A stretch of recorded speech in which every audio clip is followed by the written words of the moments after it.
did sales come naturally to you, do you think? Or is it something that you just put in a lot of work and a lot of time?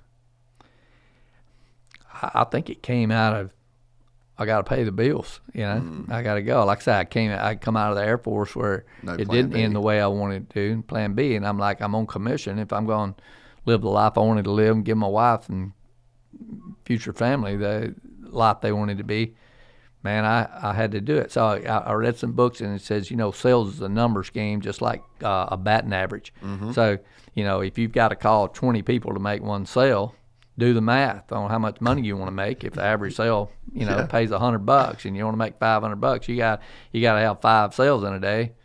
You got to make 1,000 calls in a day to make your money, right? So you're making a lot of sense. Yeah. It's sales is really, everybody thinks it's about talent. Yep. Sales is about doing what it takes to do it, and how many no's do you have to get through to get a yes? Yeah, it's a numbers game, and you got to help your batting average. You get better at it, then you don't have to go through so many. You get more yeses, right?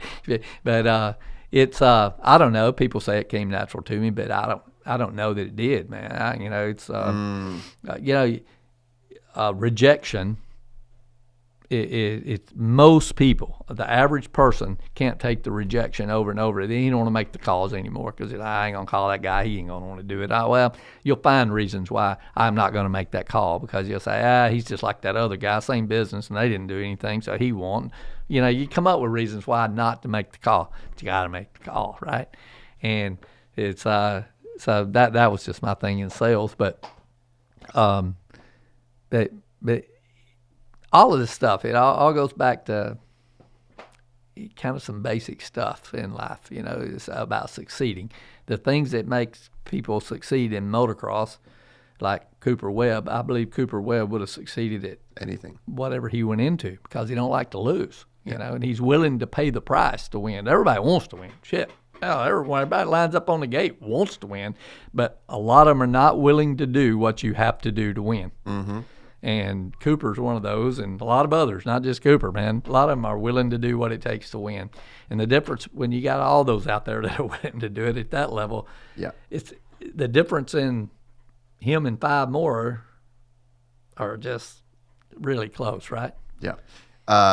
So there's a couple things that come to mind. One is, one of my favorite books is called Atomic Habits, and the author basically talks about, he basically says what you just said, where it's like, okay, you've got 8 guys on the start line at an Olympic 100-meter final.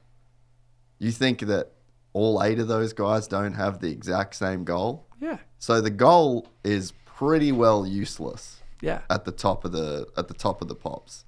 And what is important is the processes that each of those guys followed in preparation for that moment. And this book basically just says exactly that. And it's just like, it's all about what you do day to day to day to day to day to get on that start line. It's all well and good with the goal. It might start with the goal. That might be the thing that you need initially to like get the wheels turning. But the goal ain't worth shit if you don't follow the process. And I just went to Star the other week. I've known Coop since he was 14. Mm-hmm. We're friends. He didn't fucking talk to me for 2 days. Just looked straight past me. And when his riding was done on Wednesday, so then he flew Thursday for press. So when his work was done, he's like, "What up, Jace? How are you, man? It's been good to have you around all week." And I'm just like, "Motherfucker, you didn't talk to me." He's focused, man. But he was locked in. And so I saw that for 2 days. Their season is 5 months since it started.